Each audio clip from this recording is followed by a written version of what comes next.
Then we're going to look to see what social work opportunities are out there and kind of break that down a little bit for you. And then I call it the toolbox. No matter how things shift and change, and today they happen at the speed of the internet, there's couple things I want you to know is the critical skills that you need, as well as some virtual tips, and then ending with some career resources. I am interactive and I've got a great team that's watching the chat box. So please feel free to ask your questions. Tell me if you want me to go slower, faster, more information, less information. I'm open to all that information. So questions, comments, concerns before I get started? Any specific topics anybody wants me to address? I'll do my best. Just let me know in the chat. But the first question, I told you this is interactive. So I want to start with a question. Where do jobs come from?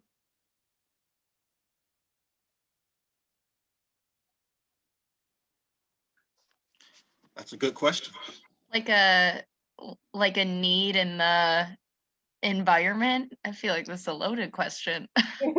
No, but you're absolutely correct. All jobs are created from unmet need, simply put. And it's important to remember that no matter how chaotic our world becomes, jobs are created from need. All right. Now, next question, since we're doing this analysis, the deep dive, what does need look like in the workplace?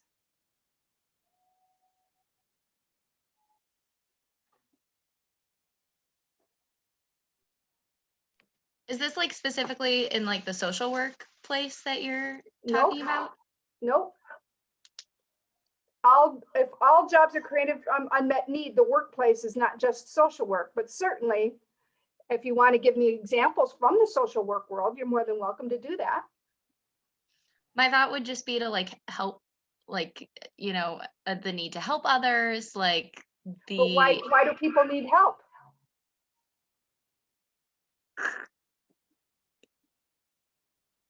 Someone else, feel free to take it away. I give you all the props. Again, it's so basic, yet we don't really think about this, and because we get caught up in the minutia of what do I put on my resume here? Again, if you understand the basics, everything else is just critical thinking against these two facts. Okay, where do jobs come from? It comes from need. And what does need look like? But the issues, challenges, and problems an organization, an individual, and multinational conglomerate faces. So when we talk about the job market actually looks like this. Most of you are familiar with that advertised. And you might have even heard about the hidden job market. But I understand it's a degree of definition because need is way over here in this undefined area. It's not even in a position yet. So what do I mean? Employment opportunities, when you look at these three areas of the job market, an advertised job market are accessible, available positions. Okay, these are the things you go out to Indeed.com or USAjobs.com, any of these different places. These are open and available positions, or even if you're walking down the sidewalk and there's a sign that says hiring, inquire within, that is an advertised job market or advertised job. But the challenge with these is they're often defined by hiring competencies and sometimes arbitrary qualifications. What do I mean by arbitrary? I'm sure you didn't know this, that the two most common search terms employers use when they're sourcing you out on the internet, GPA and zip code. And what if any of these attribute to someone's capabilities? Somewhat arbitrary, are they not? So I think it's important to recognize this. The good news is this advertised job market only constitutes 20% of the available opportunities. If you haven't heard about the hidden job market, you're going to today. Because the hidden job market constitutes the other 80% of available positions. But they're unadvertised. So the only way you get to them is through networking. Now, I don't know if we could do this virtually or not, but when I'm in a classroom or a large setting of a presentation, I informally do a survey, because I think there's this mystique about the hidden job market of how do I get to it? Yet everybody's been there, because I could do a informal search and have everybody, give me a thumbs up how you heard about your last job. And I guarantee you about 80% of the attendants today had heard about their last job through somebody they knew. I see Spencer is nodding her head at me, so I'll take that as a recognition. So, but the difficulty we run into here is that it is negotiable. In other words, when you're up in the advertised job market, you really have to be that kind of plug and play, round peg type of applicant, matching against that laundry list of qualifications they're looking for. But the hidden job market, the job is still emerging. So but there is some ideas that you're trying to negotiate against. However, when you go into the undefined job market, these are unadvertised available opportunities. They're not even jobs yet. They're just the issues, challenges, and problems an organization or an individual is facing. The only way you get to them is through networking, but also research. You have to dig a little bit more than you would just, a lot of times we go into the hidden job market and we say, do you know anybody who's hiring? Right now, the most common word you hear is no. So the idea is, we're going to talk a little bit later, is changing that conversation. But with the undefined job market, you really have to ask different questions to uncover where that need is. And that's why I say you have to have extensive preparation to be able to even identify and match agendas. The good news is, the more savvy you are in this undefined job market, the easier the other two job markets become to navigate. Okay, so what I want to do is I want to change the conversation. Rather than are you hiring, if understanding that jobs are created from unmet needs, and need looks like the issues, challenges, and problems, the question I want everybody to ask is, what challenges do you want to take on? The picture has a great graphic I found online that talks about some of the global issues that we're dealing with. But I think it's when I see so many people that come in, and I just was seeing one today, what can I do with a major? And again, that is such a disservice to you, that you are not the sum of your major. You are much more dynamic human beings. And you bring to the plate a whole bevy of skills and qualifications that aren't necessarily what your degree gave you. Certainly your degree gave you a large portion of it, but you have these unique experiences and passions and interests that's much more dynamic. And that's what you owe it to yourself to incorporate into your job search. Because the nature of work today has changed. Again, we used to have this dynamic that employers were up here and we, the workers, were down here. And as long as we were loyal, we got to keep our jobs, right?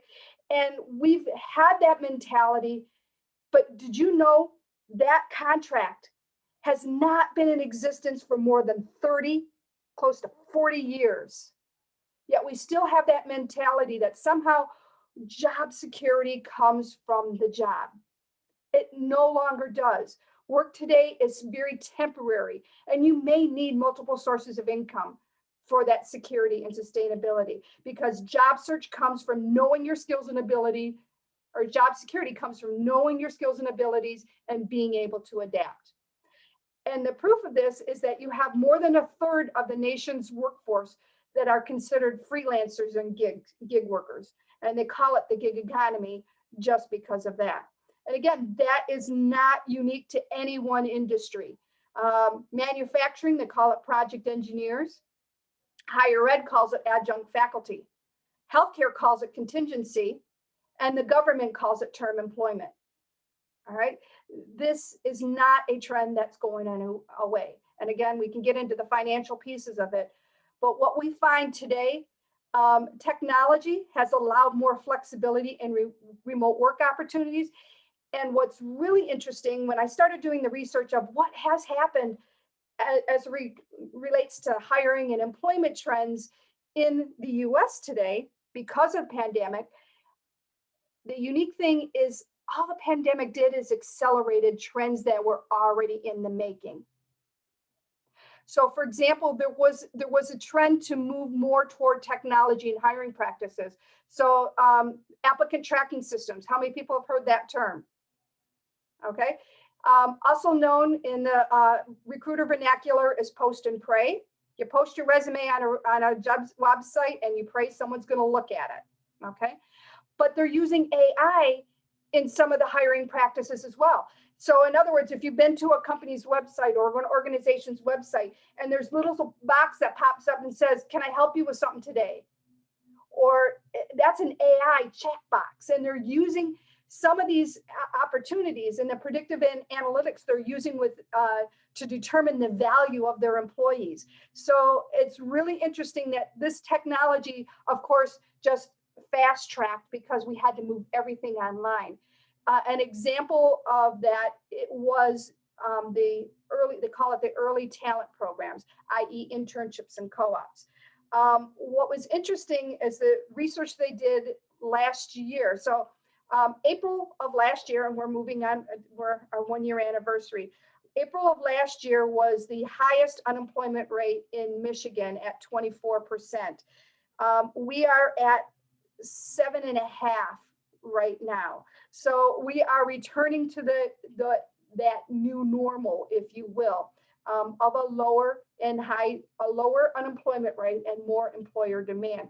And what's interesting is the research that Phil Gardner did out of Michigan State just recently found that more companies were hiring at the same rate or more this year than they did last year. So the demand for those internships, and again, those internships are really critical, especially in the large corporate environments, because that's what they're using for their hiring practices. Their succession planning is coming from that talent they're growing internally, and they bring everybody else on as needed. Okay. Of course, and they need people who are flexible, so that increases more on qualifications and competencies, those soft skills and advanced skills, rather than on just academic major. And I think I was at a presentation a couple years ago, and this was just very poignant to me. When you look at the future of what we're talking about in academic majors, you have your STEMs, you have your performing arts, you have your license and credentials, which is social work, healthcare professionals, counselors, all of those in teaching fall into that area. And then there's all others. And it's based off of how much you know and how well you can leverage your social capital. Okay. And then, of course, you see what is interesting, going back to that plug and play aspect, because of those hiring demands, and everybody's fighting over the top X% of talent, there is more leniency looking at alternative candidates, because previously they had a surplus of labor, so they were willing to wait it out. And they're not doing that anymore, because rather than those extended job vacancies, they're going back and looking at alternative candidates.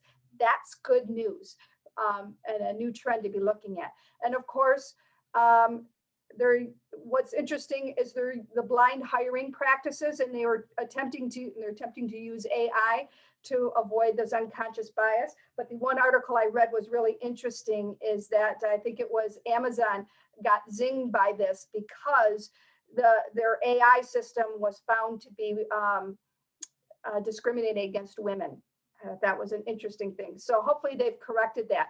So the point of this is they're working toward, nothing is perfect, but they're working toward to avoid some of these issues and improving diversity and things of that nature. And one of the things why they're doing that is because the number of millennials in the workplace. So there is a stronger emphasis of workplace culture for recruitment and retention, and investment in professional training and development. So for example, there's more pay transparency up front. And of course, and more attention to wage growth going into the areas. And again, like I said, much of this was already in play before we even hit the pandemic. It just accelerated.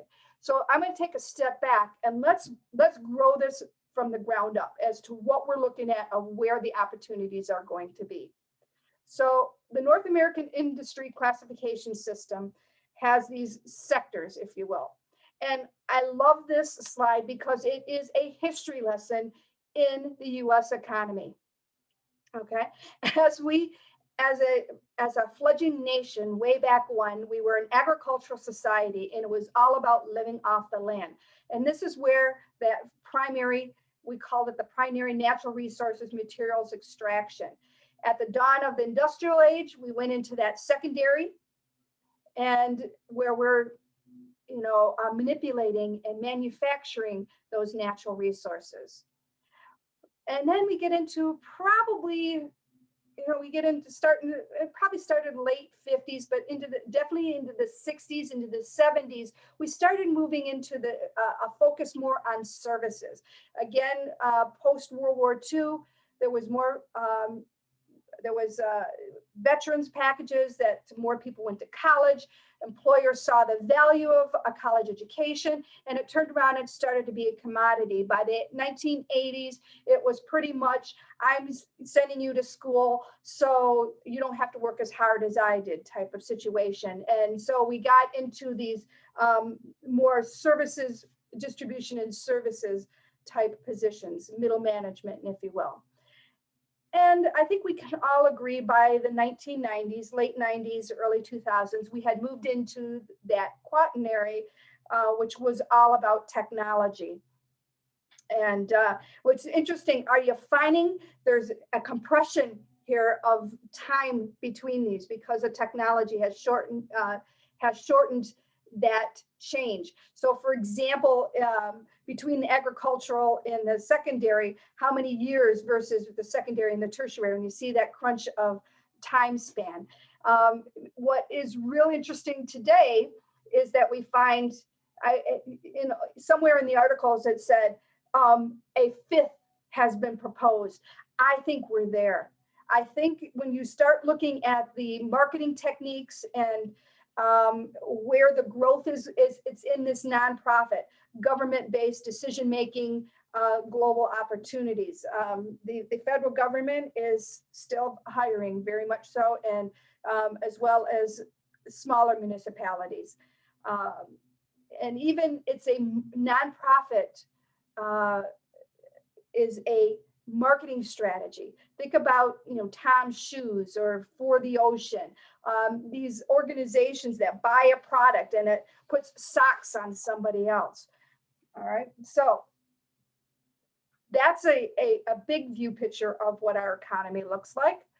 Let's look at what the US government has cataloged as US industries. As you get through here, of course, we see healthcare and social assistance, but you see a bevy of other areas, such as potentially that public administration or areas, or even educational services. Again, it's not a social work industry, and it's not about the degree as much as it is how do you add value. Just another snapshot here of Michigan. And what you have on the left here is you have the 6 areas or 6 clusters that comprise Michigan, according to the Workforce Development Agency and the Economic Development Corporation. These are the categories or industries or areas of Michigan's economy. On the right-hand side, what you're having is more the core and growth industries that fall with under those categories. Of course, we all know about manufacturing as being, it's particularly the automotive. But who can tell me what the number 2 industry in Michigan is? Social work. It is not social work. Social work is not an industry.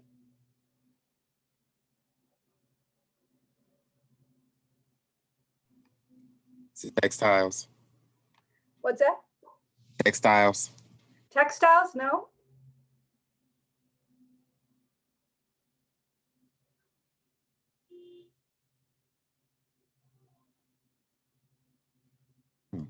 Anybody else?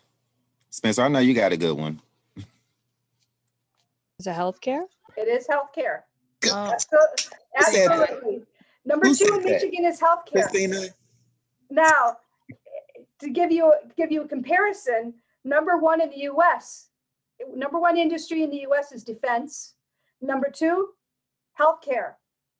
I used to go into those health related professions, and I go into there and I say, who chose healthcare because they didn't like business? Healthcare is one of the biggest businesses there is in the U.S. What I find interesting also on this is defense. Why would Michigan care about defense? Would it be because we're on, oh, go ahead. Go ahead. Whoever was saying it, because we're on, finish it. You're dead on. Because we're on the border of Canada? Absolutely. We have the second busiest border crossing in the U.S., second only to Juarez and Tijuana. Okay, so, and the other one I think that's also fascinating here is agribusiness. Did you know that Michigan is second only to California in the number and variety of produce we produce? And that's only because California's got a longer growing season. We're number 1 in cranberries and some other things. Blueberries might be in there too. But I think it's really interesting because unless you're from northern Michigan, props for anybody who grew up in northern Michigan or the UP, we don't necessarily see that as an opportunity. But agriculture still very important to Michigan's economy. Okay, again, I'm showing you this because there's always unique needs wherever you go. So let's look at the top, according to Career One Stop, this is a great government website. The top social work industries, those who hire the most social workers, colleges and universities, hospitals, nonprofit organizations, such as the National Wildlife Federation as a nonprofit. I don't know that they hire social workers, but again, I just wanted to throw that out there because it connects back to the agricultural. And then, of course, we have the government, whether that be county, state, federal, and then, of course, individual and family services.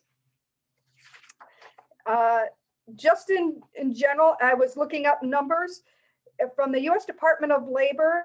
The number of establishments as of 2020 in the United States, there's 1,725,000. Local government, there's 7,198.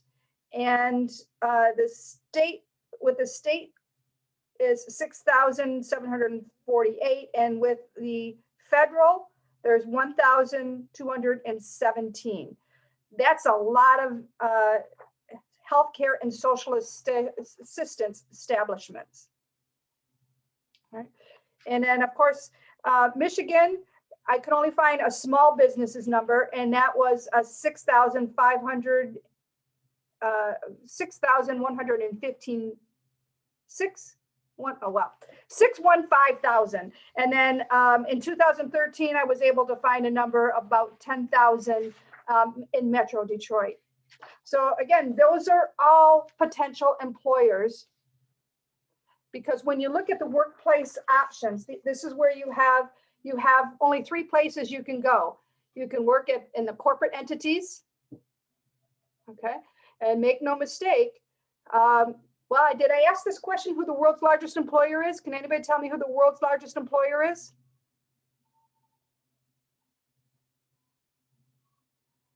Would it be like a tech company like Apple, or maybe like Google? Nope. Maybe the food industry.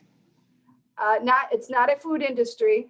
And I said Amazon. Yeah, it's a single entity, not an industry, a single entity. By single entity, there's one organization that is larger than any other organization in the US or around the world.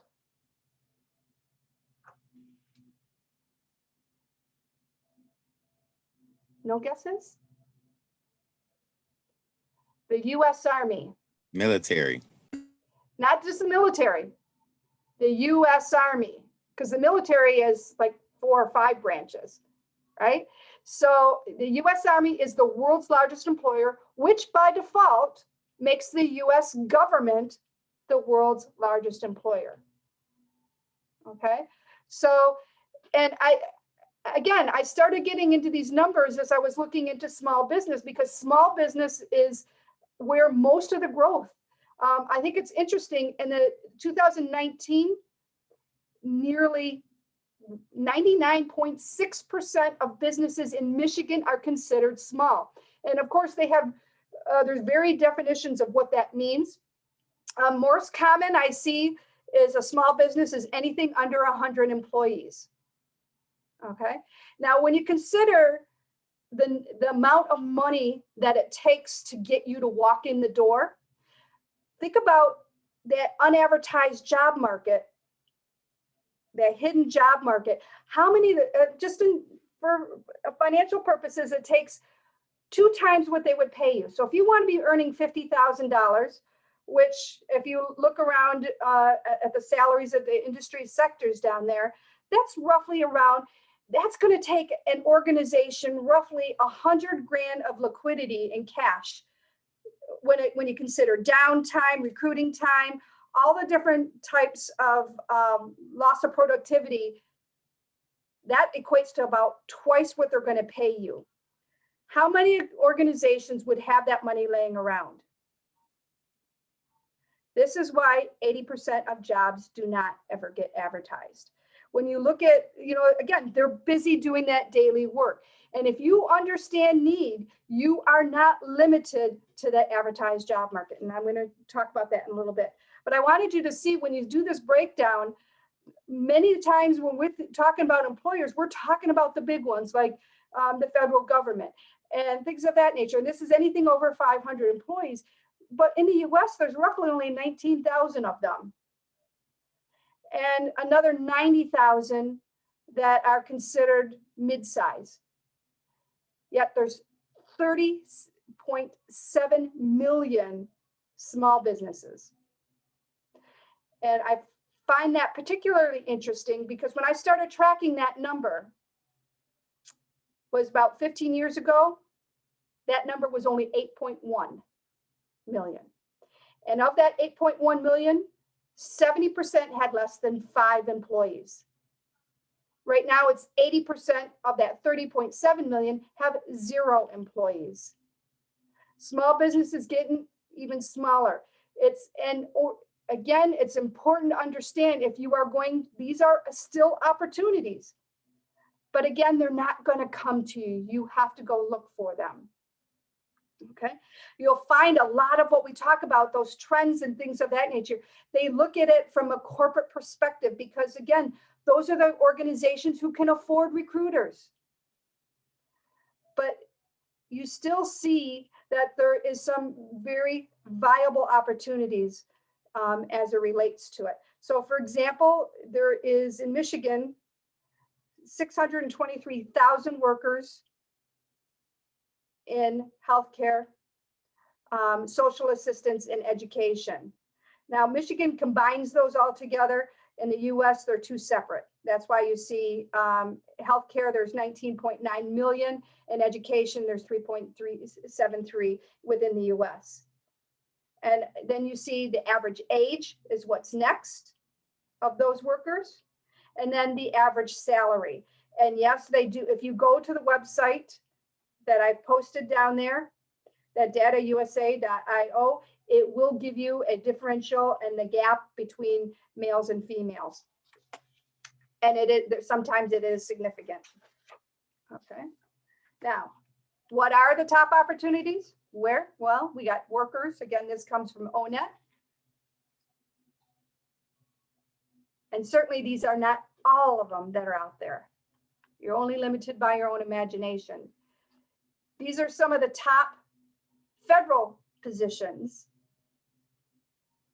that relate to the social sciences. For example, top Social Insurance Administration employs 27,000. And case in point, I just got an email for the Chicago Federal Education Bureau. They're doing a Zoom presentation being hosted by the Social Security Administration. So again, I will forward that invite out to anybody who might be interested in that. Correctional officers, 18,000, social work, 14,000, intelligence, close to 13,000, social science, 10,000, psychology, economist, health insurance administration, and it goes on from there. So again, you see some of these related positions. And why do I care about showing you, psychology and social science? Because what you do academically never has and never will dictate what you do professionally. And yes, you still, with your background training and unique qualifications, might qualify for some positions. You will forever be a social worker in your mind, but you may not have a social work job title. And I think that's important to know. For example, my licensure is as a counselor, but I could be an advisor, social worker, and any number of things at the university. Okay. All right. So here's some of those numbers that I was sharing with you a little bit earlier by the agencies who hire the most of those social science areas. Right now, I did this search on USA Jobs, and there was 10,000 social work related positions. And again, you can find them on USA Jobs. And then there's also, you can go through the federal agencies. My favorite thing to find federal agencies is to Google the term federal agencies. And you will come across the A to Z index that is almost anything you can imagine. So for example, has anybody ever heard of the Women's Bureau? That is a federal agency. My favorite for the criminal justice sector is in the intelligence community, they have the National Geospatial Agency. Who's ever heard of some of these things? And there is the only letters that there isn't a federal agency for, I think, is X, Y, and Z, but there's agencies across the board. Now, when you're searching, one of my favorite websites for federal opportunities is gogovernment.org. And it kind of gives you an inside track to some of this. And some of the, for example, if you're looking for social work positions online at the federal USA Jobs, what you want to remember is that the social service codes are 185 through 187. Okay. What you're going to be looking at, the specific social worker code is 185. And that's going to require licensure or certification. So if I have some of my bachelors out there who only are working, or there's masters who are only working and still have yet to get that full licensure, but will be having a limited license. Again, sometimes state licensure is preferred. Sometimes it'll be required. You may have some negotiating room. that's one of the reasons why you see on the right, I also include codes for some other social science areas. Again, maybe if you're working to work in healthcare, you might want to do a general sciences area. If you're wanting to do education, vocational training, there are some other areas that you can use those codes by search. Okay. How am I doing? I'm hitting it. Okay. So additional places. Okay, what is ever on the federal site will be mirrored what's on the state of Michigan. So these two links, one of the things you have to understand is OPM, which stands for Office of Personnel Management. That is the HR branch of the federal government. That is the one that manages USA Jobs. So that's a good website to go to. The Michigan Civil Service Commission is the HR branch for the state of Michigan. So these are two links, again, to go out on the federal website. As of yesterday, there was 419 jobs listed for the state of Michigan. And when I did the search for social work, it gave me the return of 415. So majority of the jobs that are out on the state of Michigan are social work related. Michigan Talent Bank had over 60,000 social work. And again, I'm doing the word search word on social work. For example, as of today, there was 64 jobs in corrections. There was 170 in human services. There was 5 internships out there, 56 in mental health, 14 in education, health services and care support combined. It was 57 and another 15 in public health. The Michigan Department of Health and Human Services has 185 openings right now, and 25 of those are social work related. 51 in the Tri-County area. Okay, so again, these are open, and we're just talking about the open and available positions. So again, hospitals, you can go to the website. And my favorite is under these nonprofit agencies, guidestar.org or MNL Online. Live United. How many people are familiar with this website? As you can guess, it's United Way. And years ago, United Way would publish something they called the Help Book. And the Help Book was literally a referral manual that me as a professional helper, someone would come into my office, have an issue, and I would go to this referral book to be able to tell what services. So if they needed housing issues or they needed food, things of that nature, I could open up this book and refer them to that. That has since morphed online, and they call it the 211 Connect. So when you go to their website, if you go to Live United, SEM stands for Southeast Michigan, there is this online database. But again, it's great referral source for you as a helping professional. But I also want you to think of it as a great employer. These are all employers that are providing these resources out there. Of course, if you're interested in working at a school, college, or university, I put Wayne State's website up there. If you are looking for full-time jobs at Wayne State, what I've noticed is a lot of universities use the same ATS system. In fact, when we get to talking about ATS systems, there's the majority of large organizations use one of 3 ATS systems. And if you're interested, I can include some articles about how to navigate ATS systems. But the reason I say that is you could probably do, if you knew the abbreviation, if you were any university. So for example, you could do www.jobs.umich.edu, CMich, eastern.edu, again, whatever that school is, and probably able to go right directly to their website. I do encourage you to use Wayne State Career Services and Handshake. We post a lot of events coming up, and right now, because of the virtual world, many of those opportunities are being hosted by the organizations themselves.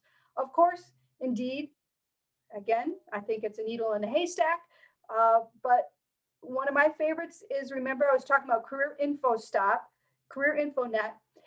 They have a business finder. And if we have time, maybe I'll do a demonstration about how to use that business finder to identify some of those small organizations. Again, depending on if you are so inclined. Okay.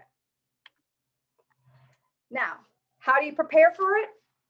These are those critical competencies. To kind of give you a background, NACE stands for National Association of Colleges and Employers. It's made up of career folk like me, as well as the employer folk on the other side, more specifically recruiters. And for years, this organization has been in existence for years. And for years, they would do this annual survey. What employers, what do you look for? And it was back in 2018 that they decided we needed a common vernacular because we'd had these long lists and with these overlaps and stuff of that nature. So they did some extensive research and created a common language and came up with these 8 competencies. And I'm happy to send those to you. But what I find is what it boils down to is I call it the 4 cornerstones, right? When you think about it, any college education is all about communication and critical thinking. I mean, what class haven't you had that did not have a communication or critical thinking component to it? Right? That equates to how well you're able to research and network, not only to just to find your next position, but how you're able to navigate the employment world and the job market and the workplace all around. And in even to some extent, how you're able to negotiate and manage as your career as a student. Right? How many people ever ask somebody, what do you think of this professor? That's networking, right? And we all had to do our writing intensive, which means we had to do some research as well, right? So again, I call these the 4 cornerstones, and I think these are the skills that your career is built on. And if you get hung up by that laundry list, you need to go back to these 4. When you look at that laundry list, is that communication related? Is that critical thinking related? Is that networking related? Public relations is networking related, is it not? Analysis, research related. I mean, so again, or critical thinking. So again, I think it's important to remember that all skills are built off of other skills. So because those are the foundations for your career skills, your career tools. And again, I started this list, and this list keeps getting bigger and bigger. I was just doing this presentation a while ago, and I was talking, and it's like, failure. Oh, that's one of your best tools. I should have included that. So it is now on this list. Failure is very important for your career. I know that sounds strange and counterintuitive, but failure, you think trial and error, that's how we learn best.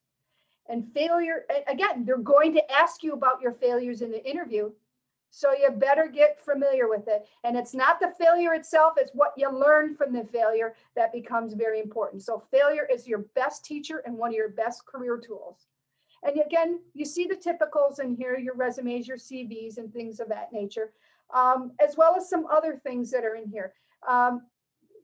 When we're going to be talking about some of the virtual ones here, but I think the 2 strongest up there are career branding. Well, actually the 3. Well, the top 4 right there. Career branding, market research or market intelligence, entrepreneurism, informational interviewing. And informational interviewing is the best tool out there simply because it takes every one of those 4 above there. Informational interviewing is just talking to somebody about what they do. Isn't that networking? And that's your career. And again, it's great research as well when you're talking to learn about a particular field. So I want to break this down a little bit more. Your top 2 critical job search skills are networking and research. Okay. What is networking? It's about building and maintaining personal relationships. Now, personal doesn't mean your best buds and things of that nature, but it is, we have a professional and positive regard for other people. And of course, research is that diligent inquiry to have correct facts, figures, theories, applications. So what I want to do is I want to show you how these are demonstrated in each of the 3 job markets. Okay. And the first of that is, I call it the advertised job market, as you're looking at how you're going to find the opportunities and how to be found. Many organizations, if not most organizations out there, are sourcing you online. I think there's like 98% of them. And the number 1 place they're going to is LinkedIn. So you need to have that. Again, you can research using the organization websites and job fairs and career events, but this means you want to complete your profile. It's not just enough to have your resume out there. Having a customized title and URL, having a professional photo, that increases your consideration by 14 times. And listing your skills will, again, keyword searches. Okay. And that's important for those applicant tracking systems. And I recommend have your resume reviewed, whether it be by career services, your supervisor. I think it's important to always take things with a grain of salt. The only person who has, because again, there's a lot of mixed messages out there when it comes to resume advice, right? So I think I use the 2-filter system. The first filter, is it a good representation of what you want? Not just a historical list of what you've done, but what you want to do in the future. So that's that first filter. And sometimes that's hard enough. But the second one is the only second filter is who are you trying to attract? Because the only opinion that matters is someone who's in a position to hire you. And everybody's going to have a preference on what your resume looks like. And when I work with people, I'm not the one to tell you what you should or shouldn't do. I'm designed to make you think critically about what's on your resume and why it's there, to make sure you're strategically marketing yourself the way you want to go back to that first filter. The other thing, you need to attend the events, especially this virtual world. You need to be comfortable with the platforms that they're using, and you need to test your technology, be distraction free, keep it neat, dress to impress. I mean, these are just some other things that need to do. And I think for me, the most important part on this, if you are out in that advertised job market, if you're you need to interact with the employers, provide feedback and follow up, because again, when you're only looking at windows this big, and me, I'm looking at my screen, so I don't have that visual cues that I would have if I were sitting in a room presenting to you.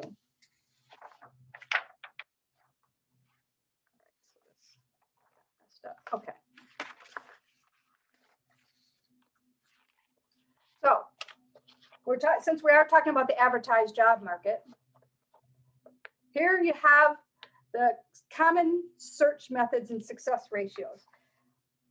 Can we all agree that the 2 most common things people do is they go to the internet job boards or they look at organizational postings? How effective do you think that is? Spencer's smiling. She knows what the answer is. I'm like, it's probably not very. It's not. Here's what's interesting. This was research done by Dick Bowles, the best-selling author of What Color's Your Parachute in 2014. I know it's a little bit dated, so I have some updated information. But what was interesting about that is you see it's 4 to 10% effective. And it's 4%, it's 10% if you're a technical area and 4% for others. And as I said, I recognize that this information is somewhat dated. So I went out to see, well, what is it, because we're all online now, what do these numbers look like? And ironically, the only thing I could find, it was in, let's see, it was posted for January of 2016, SHRM, Society of Human Resource Managers, whatever survey they did, a third said one-third it was effective. So that's only a 33% jump. That's equivalent to asking for job leads. That's equivalent to that networking aspect. What was interesting is there was something done in Germany, and they said it was 7 to 12% effective. So that was in December of, that research was done in December of, or published in December of 2020. So even, even though it's increased from 4 to 10, it's still not that great when you compare that. The highest on this page is Yellow Pages, right? So here's some strategies for access to the advertised job market. Okay. And again, research, you start with identify, this is how we want to get to that hidden job market. So you're not relying on that advertised job market. So start with your research, identify your prospects. And again, you can go in and research the organization. You want to know, a little bit about their profile, size, history, structure, who's their leadership and management, know their products and services. And it doesn't hurt to figure out where they rank. What is the reputation, if you will, of that organization? And most importantly, what are the trends in ICPs? I'm thinking most people are going to be most concerned with the culture of what it's like to work there. But again, if you want to start networking and building toward creating that opportunity for yourself, you need to start identifying and recognizing the trends in the ICPs. Again, ICP stands for issues, challenges, and problems that organization is dealing with. And then as you do that research, you want to make contact. And this is, again, you blend networking in. And I love this, the 3 R's to make a meaningful connection: rapport, remembered, and repeated. Okay, it starts with having genuine contact and what's the word I'm looking for? Positive regard. That's what I'm looking for other people, and to make a good first impression. Okay, but that's not enough. It needs to be remembered.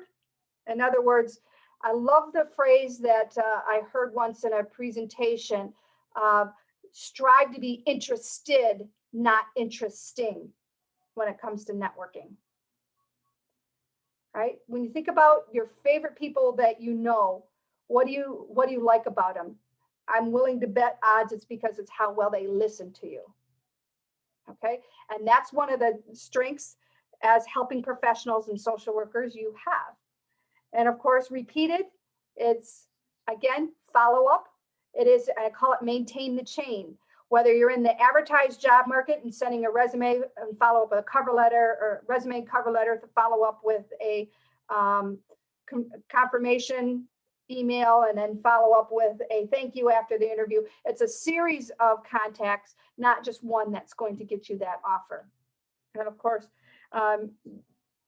again, when you in the center there, you see when you're networking, there's only 5 things or 6 things, I can't count, 6 things of types of connections. And you have to pick what you're choosing to do based off of the level of that connection. We've all heard about the 7 degrees of separation and things of that nature. But someone I just met, I'm not going to say, hey, will you sponsor me for that position? But I might say, I might ask for some information, because information is relatively less of a risk. Connecting you to someone I know, and then you don't work out, that could reflect on me.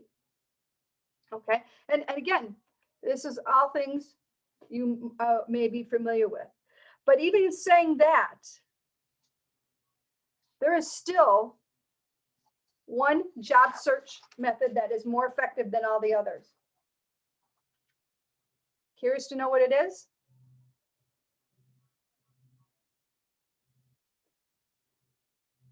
Dick Bowles called it the creative approach. And he defined it as doing a careful inventory of yourself to decide what organizations match you. Then you don't wait till they have an announcement, you approach them anyway.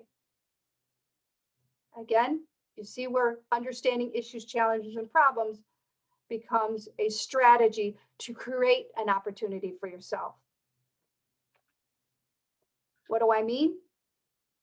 It's an entrepreneurism. I love this definition. that I saw in Entrepreneur Topics, state of mind method of looking out at the world frequently and enjoying for opportunities. But to me, the bottom one by Kaufman Foundation is the true definition, and it's what employers want. Process through which people pursue opportunity, use resources, and initiate change to create value. So what does that look like?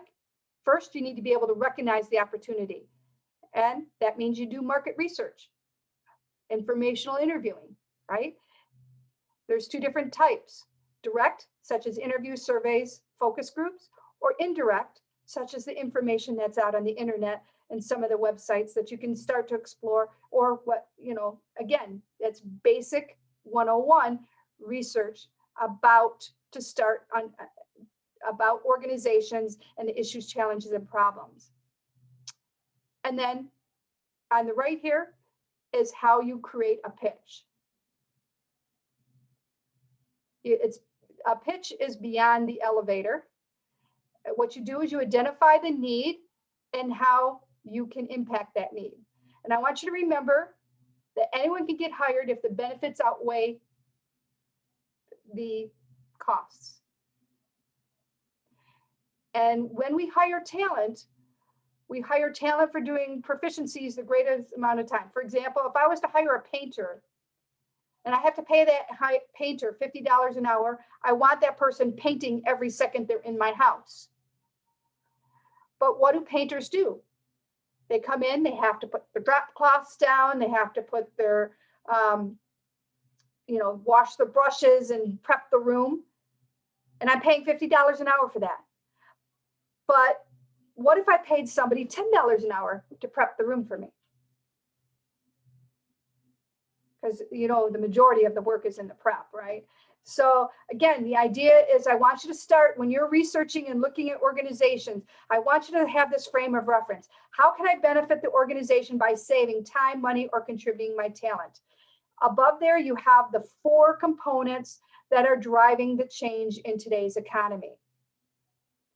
Cost and money have always been the case, but talent and innovation, creativity.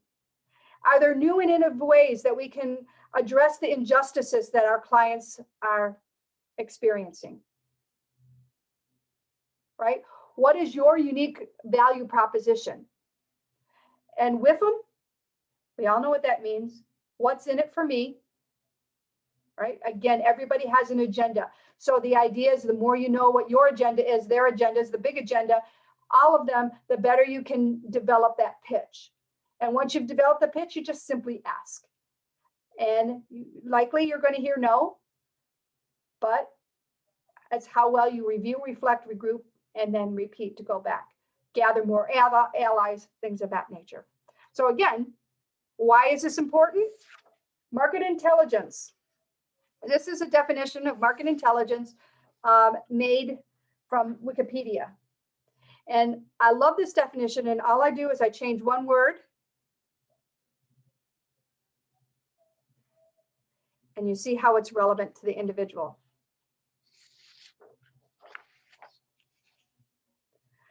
So let's talk about developing your online professional identity. Okay, it's a 4-step process of creating your brand, then become an expert, establish a presence, and then build awareness through networking. So what we're going to do is look at what that is. I often call it the 3-word challenge. And the 3-word challenge is if you had to describe yourself in 3 words, how would you describe that? What I find is most people use 3-character statements. So how do you demonstrate that on a daily basis? Right? And why not use that? Because most people pick 3 words they like about themselves.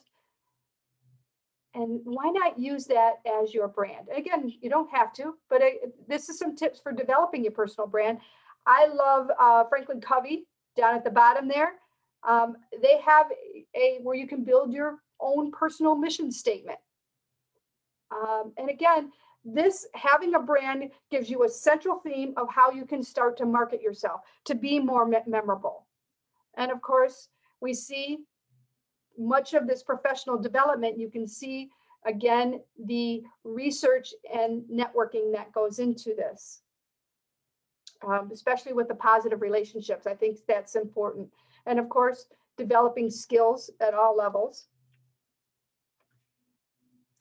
And last but not least is how to use social media effectively. Many of you probably have seen something like this in regards to etiquette and things of that nature. But I think it's even more important, in particular, for the networking aspect. Networking, we need to develop a plan. And I think it's always important to network when your energy is high. And I say this because we're less likely to stumble. We're always going to be feeling our most and best. If you're a night person, and you network at night. If you're a morning person like me, I prefer, morning meet and greets, because again, that's when my energy is the best. And of course, we have to get virtually comfortable today and use those active listening and counseling skills that you've learned from this program to help build those positive relationships. So, and of course, there's global considerations today, and the techniques, if you will, those are more when we go back to in person. But even when you're thinking about your virtual, you don't want to be sitting there and get caught with food in your mouth while trying to interact. Because one of the things we want to do, again, we talked about some techniques for the virtual interviewing, is regarding the technology. Don't be looking up at your camera should not be looking up. If anything, it should be kind of angled and down, and keep your background neat. I think it's interesting is that what you have a lot of times is, even though it could be really cool, and I'm going to use Jeffrey's example, it looks cool, but it also could be distracting the people who are behind you. And the rule of thumb is you don't want anything distracting.